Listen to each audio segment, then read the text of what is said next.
Plutôt envisager de vous lire une parabole de Jésus, car en fait, j'aime beaucoup ces paraboles de Jésus, mais en entendant la prédication de James Woody la semaine dernière, disant que le centre de notre foi devait rester un espace vide, je me suis rappelé le témoignage de grands mystiques comme Maître Eckhart, ou comme l'auteur anonyme d'un livre que j'ai lu il n'y a pas tellement longtemps, qui s'appelle « Le nuage de l'inconnaissance ». Et en particulier une prédication d'Eckhart sur la conversion de Paul dans le livre des Actes des Apôtres, prédication qui fit un grand bruit, on dirait maintenant, qui fit le buzz, un buzz qui dure depuis 700 ans. Voici la prédication de Maître Eckhart. Paul fut relevé de terre, et ses yeux ayant été ouverts, il vit rien, il vit le néant, et ce néant, c'était Dieu, nous dit Maître Eckhart. Alors ce n'était pas une erreur ni une provocation de sa part, cette étonnante conclusion résume même un point essentiel de la pensée Descartes, où c'est une pensée de fin théologien, mais pas seulement une pensée qui est nourrie par l'expérience spirituelle d'un grand mystique. L'expérience et théologie que l'on appelle du doux nom de théologie apophatique ou théologie négative. Donc c'est quelque chose qui est une composante, je pense, de la théologie chrétienne qui est bien intéressante. Pour rechercher ce que cela peut vouloir dire, eh bien, je vous propose de vous pencher avec attention sur ce passage de la conversion de Paul dans le livre des Actes, puis dans un autre récit que Paul en donne dans sa deuxième lettre aux Corinthiens. Alors c'est dans le livre des Actes, au chapitre 9, les 8 premiers versets. Saul, qui respirait encore la menace et le meurtre contre les disciples du Seigneur, se rendit chez le souverain sacrificateur et lui demanda des lettres pour les synagogues de Damas, afin que, s'il se trouvait quelques hommes ou femmes qui suivent cette voie, il les amène enchaînés à Jérusalem. Comme il était en chemin et qu'il approchait de Damas, tout d'un coup, une lumière venant du ciel resplendit autour de lui. Il tomba sur terre et entendit une voix qui lui dit « Saul, Saul, pourquoi me persécutes-tu » Il répondit « Qui es-tu, Seigneur ?» Et le Seigneur dit « Moi, je suis Jésus que tu persécutes, que tu poursuis. » Tout tremblant et stupéfait, Saul dit « Seigneur, que veux-tu que je fasse ?» Alors le Seigneur lui dit « Lève-toi, entre dans la ville, et l'on te dira ce que tu dois faire. » Les hommes qui voyageaient avec lui s'étaient arrêtés, muets de stupeur. Ils entendaient la voix, mais ne voyaient personne. Saul se releva de terre, et malgré ses yeux ouverts, il ne vit rien. Alors donc un autre récit, en fait il y a 3 récits de cet événement, donc celui-là, et puis un peu plus loin dans le livre des Actes, où Paul évoque ça, et puis un 3e que je vais vous lire. Donc dans la deuxième lettre aux Corinthiens, au chapitre 12. « Je connais un homme, nous dit Paul, un homme en Christ, qui voici 14 ans, était-ce dans son corps? Je ne sais. Était-ce hors de son corps? Je ne sais, Dieu le sait. Un homme qui fut ravi jusqu'au 3e ciel.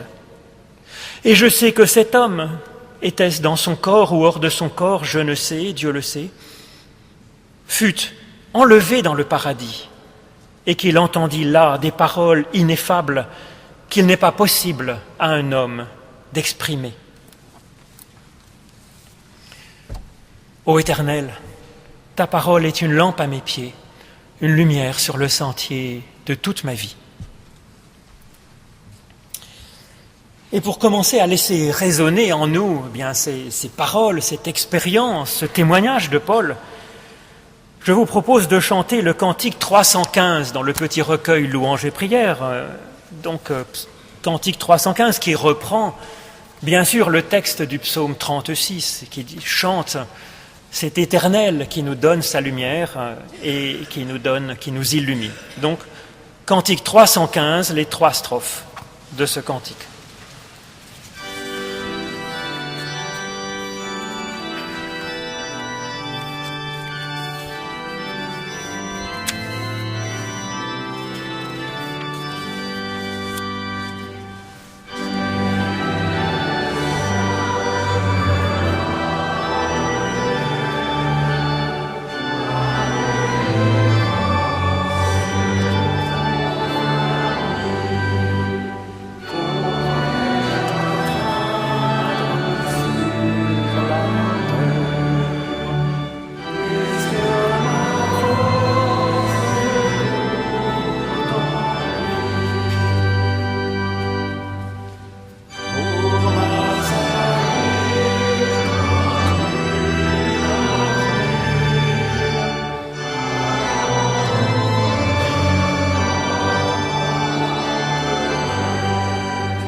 Seigneur, nous te remercions de nous avoir réunis en ta présence pour nous révéler ton amour et nous unir à ta vie.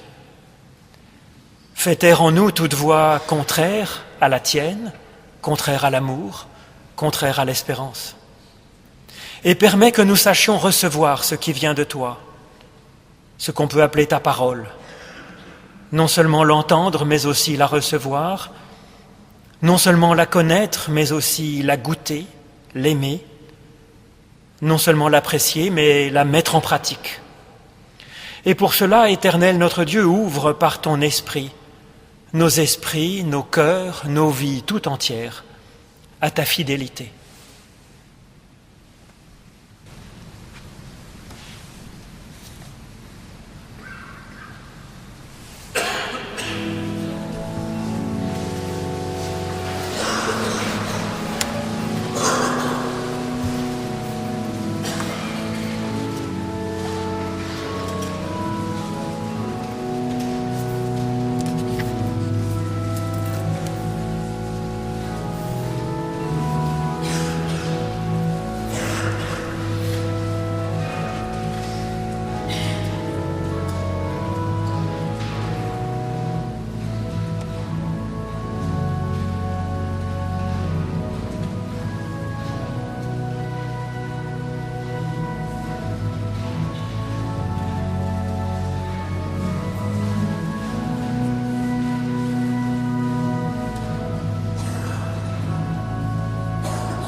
Paul fut relevé de terre et ses yeux ayant été ouverts, il vit rien. Ce qui est remarquable, c'est que la plupart des traductions trahissent en fait l'original. D'ailleurs, je vous ai lu la traduction habituelle. Et ces traductions, elles mettent « Saul se releva de terre et il ouvrit les yeux, mais il ne voyait rien ». C'est-à-dire que nos traductions changent le sujet de ces verbes sans se gêner. Dans le texte, ce n'est pas Paul qui se relève ou Paul qui ouvre les yeux, mais il a été relevé et ses yeux ont été ouverts. On pourrait donc même traduire « il a été ressuscité » puisque c'est ce verbe-là, ce verbe qui est habituel dans notre Bible pour dire la résurrection. Alors pourquoi est-ce que les traducteurs trichent en disant que c'est Paul qui se relève et qui ouvre les yeux? Parce que souvent les traducteurs ne comprennent pas comment des actes aussi positifs qu'être ressuscité par Dieu, qu'avoir les yeux ouverts par Dieu, pourraient déboucher sur cela, ne rien voir du tout. C'est effectivement impensable car les psaumes, le Christ, la Bible tout entière nous disent que Dieu est lumière, pas une lumière pour nous aveugler, mais une lumière pour nous aider à y voir clair dans notre existence. Et c'est d'ailleurs l'expérience d'une innombrable foule de croyants de toute religion depuis que l'homme n'est plus seulement une sorte de singe. Dieu est source d'illumination. La religion, par contre, oui, peut être source d'aveuglement. Par exemple, dans les sectes, quand on vous dit « voilà ce que vous pensez, surtout ne réfléchissez pas, ne regardez pas ». Mais parfois l'homme est sa propre secte.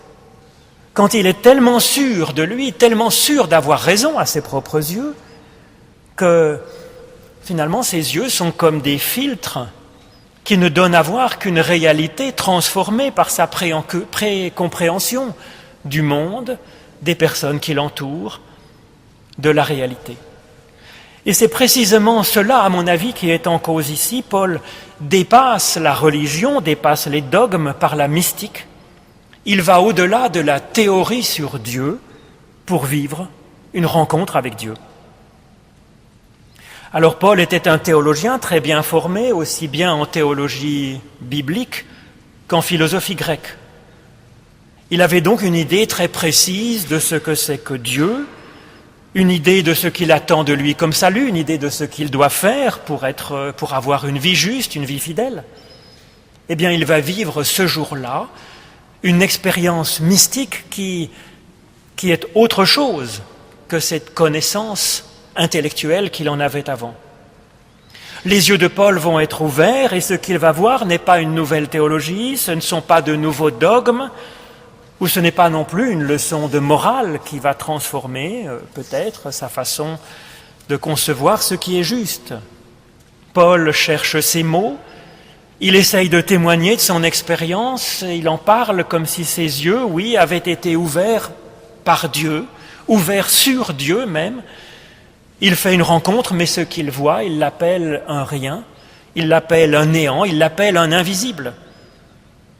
Et donc on a vu un peu plus loin dans la 2e lettre aux Corinthiens, quand Paul témoigne de cette expérience, il en parle comme d'une élévation au 3e ciel, comme à la fois hors de son corps et dans son corps. Il en parle comme s'il avait là entendu des paroles, donc il le parle plutôt sur le registre de l'audition, entendu des paroles impossibles à exprimer. Nous sommes donc là, au-delà de la théologie, il s'agit d'une expérience mystique. On pourrait dire que c'est une rencontre avec Dieu, mais précisément, Paul ne veut pas employer ici des images un peu simplistes. Après cette expérience, il ne veut plus rester dans le simple langage religieux habituel qui fait de Dieu un petit peu une personne comme nous finalement. Or Dieu ne se mesure pas en termes de couleur, en termes de largeur, de hauteur, de dimension, ni en termes de forme, bien sûr. Dire même que Dieu est une personne est trompeur dans un sens, car il n'est évidemment pas une personne au sens usuel du mot. Il faudra inventer un autre mot pour parler du type d'être qu'est Dieu, bien sûr, un mot qui ne servirait que pour lui. Dire même que Dieu existe ou n'existe pas est trompeur, il s'agit d'une image, d'un symbole, parce que de toute façon Dieu a un mode d'être, un mode d'existence unique en son genre, bien sûr. Il existe à un autre niveau que le reste, comme source de l'existence. Paul dit un peu plus tard aux Athéniens, il dit que Dieu est la source de la vie, du mouvement et de l'être. Voilà ce qu'est Dieu. Il n'est pas en lui-même, si vous voulez, dans un certain sens, ni vie, ni mouvement, ni être. Il est à un autre niveau, tout cela. Et donc ici, pour parler de son expérience, Paul dit qu'il voit rien, qu'il voit quelque chose dont on ne peut, qui est au-delà du visible, et qu'il entend des paroles indicibles. Ce qu'apporte l'expérience mystique, finalement, c'est d'être, je crois, un peu plus agnostique. Et il vaut largement mieux être un peu trop agnostique que pas assez, franchement. Mais cet agnosticisme, finalement, du mystique, ce n'est pas de l'athéisme, mais c'est la reconnaissance d'une réalité qui est d'un autre ordre, d'une réalité qui dépasse notre expérience. Alors on peut continuer, après l'expérience mystique, à faire de la théologie, mais avec un peu de recul, avec un peu d'humour, je dirais même, en sachant que nos mots sont des caricatures, qu'elles sont des symboles, comme quand on tente d'expliquer ce que c'est que le bleu, le rouge, le jaune ou le vert à quelqu'un qui aurait été aveugle de naissance. Oui, le cœur de notre foi, dans un certain sens, c'est le néant, c'est une discontinuité dans notre espace, dans notre temps. Le cœur de notre foi, c'est comme un appel, nous dit Paul, un appel qui répète notre nom, comme ici, Saul, Saul. C'est un pourquoi qui nous permet de nous interroger en vérité, finalement, sur ce que nous sommes, sur ce que nous considérons comme juste, sur notre manière d'agir, sur le but et et les causes de notre comportement. Paul a donc une vive expérience mystique, une spectaculaire expérience mystique.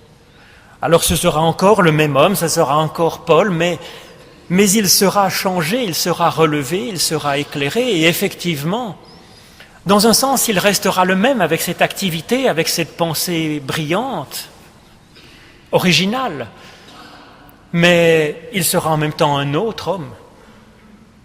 Alors tant mieux pour Paul, allez-vous me dire, mais pour nous, c'est vrai que cette expérience mystique n'est pas souvent si vive ni si spectaculaire que celle de l'apôtre Paul ou celle d'un Blaise Pascal, que sais-je. Et même pour les plus grands mystiques, même pour Paul, vous voyez. Il dit, voilà, j'ai eu une expérience il y a 14 ans, et il ne dit pas que ça lui arrive tous les matins en se levant et le soir en se couchant. Même pour Paul, une expérience si spectaculaire est rare. Mais je crois qu'on fait souvent des expériences mystiques sans le savoir, un peu comme, paraît-il, M. Jourdain faisait de la prose sans le savoir. Si l'on reprend l'expérience de Paul, le résultat de l'expérience mystique, c'est d'être relevé, d'être mis debout, d'avoir des yeux qui s'ouvrent, des yeux ouverts sur l'invisible, des oreilles qui entendent l'indicible. Eh bien, vivre quelque chose de cet ordre n'est pas si rare, en fait. J'ai rencontré bien des personnes qui disent, qui témoignent, qu'après avoir prié, elles ont remarqué après coup, parfois le lendemain ou parfois après un certain temps, eh bien qu'elles avaient été remises sur pied, qu'elles avaient été soutenues, qu'elles avaient été préparées à des choses difficiles dans leur existence, ou bien qu'elles voyaient les choses plus en profondeur, qu'elles voyaient aussi l'invisible derrière la surface des êtres, la surface des petits événements de notre vie. Bref, bien des personnes témoignent avoir reçu quelque chose qui dépasse l'ordinaire, alors qu'elles n'avaient pas eu l'impression, au moment de prier, qu'il se passait grand-chose d'extraordinaire, en fait, pendant leur prière. Si l'on n'entend pas Dieu comme Paul le fait ici, si l'on n'est pas illuminé comme Paul ou comme Bouddha, si l'on n'est pas enflammé comme Blaise Pascal, ce n'est pas parce que Dieu ne nous aimerait pas ou c'est pas parce que nous sommes complètement fermés à sa présence. En général, je dirais que Dieu est une personne plutôt discrète, si je puis dire. On se rend compte de son passage seulement au fait, finalement, que nous sommes un peu plus vivants après qu'avant. On frôle ainsi, sans le savoir, le troisième ciel, comme dit Paul. Alors si l'expérience mystique est ce troisième ciel, quels seraient les deux autres ? Donc la théologie pourrait être le premier, connaissant l'apôtre Paul, et puis peut-être la prière, le deuxième. En effet, la réflexion éthique, philosophique, théologique est utile, certainement, pour envisager une théorie de ce que l'on croit et de ce que l'on espère. Dans cette réflexion, je crois que croyants, agnostiques, athées peuvent travailler ensemble, discuter même de théologie, puisque c'est en fait, on pourrait appeler ça une recherche pour définir ensemble ce qu'est le bien suprême, ou bien ce qui est source effectivement de bien dans notre existence, source de plus de vie, plus de bonheur, plus d'épanouissement dans le monde et en nous. La prière est certainement une chose très utile, très efficace, je crois aussi. Elle permet une confrontation donc entre nos idéaux que nous avons forgés dans la première étape et puis les petits et les grands événements de notre vie.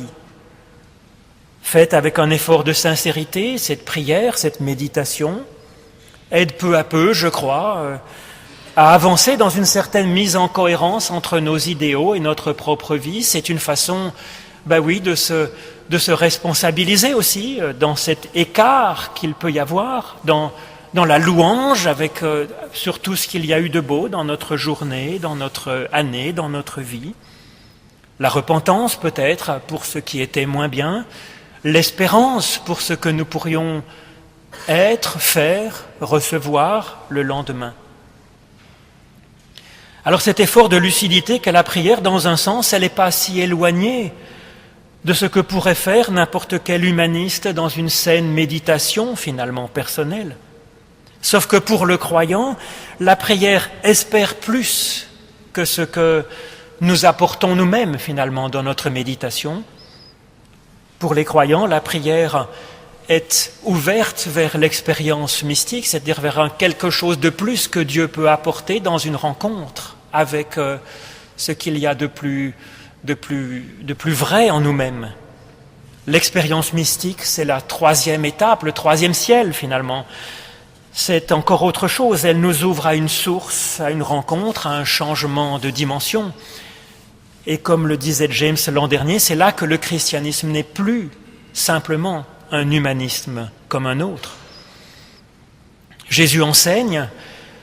Son enseignement, je crois, est de l'ordre du premier stade. C'est de la réflexion éthique, philosophique et théologique. Et personnellement, je trouve que l'enseignement de Jésus est génial. Il est libérant, il est un peu subversif, il est un peu, il est un peu bouleversant. Il est enthousiasmant aussi, avec, tout un tas de choses passionnantes.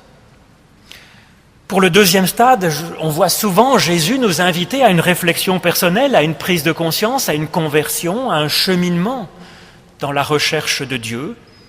Tout cela, je crois, est de l'ordre du deuxième stade, celui de la veille, celui de la prière, celui d'une certaine espérance, pour se préparer au jour de demain.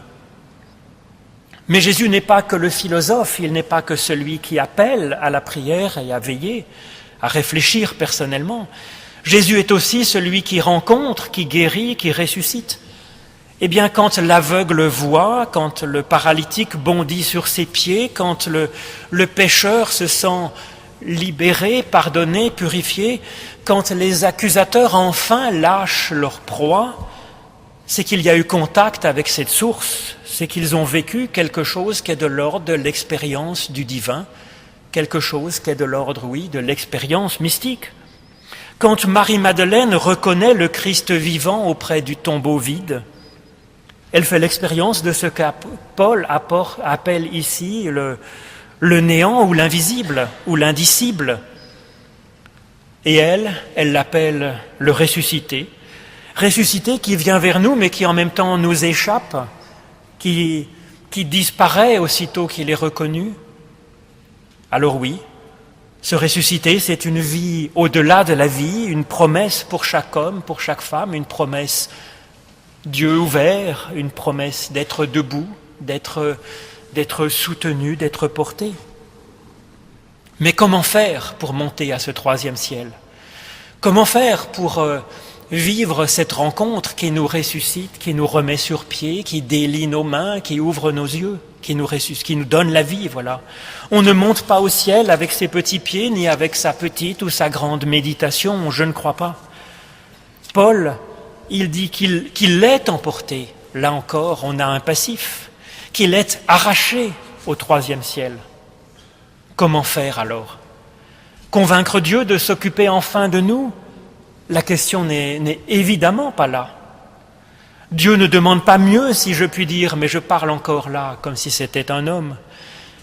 Il ne demande pas mieux que de nous élever, de nous illuminer, de faire que nous soyons debout sur nos pieds, car c'est la nature même de Dieu finalement, d'être source de vie pour nous, personnellement, mais pas seulement pour notre petite personne, pour l'humanité, pour chaque partie du monde finalement.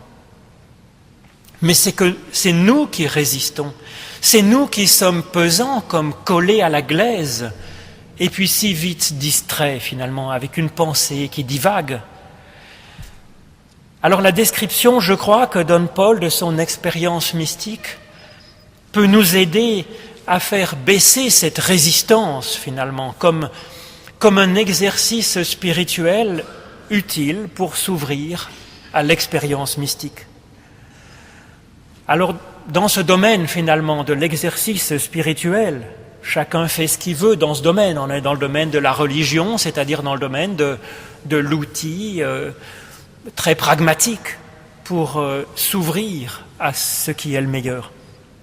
Et puis, chacun a son rythme, chacun sa sensibilité, chacun sa culture.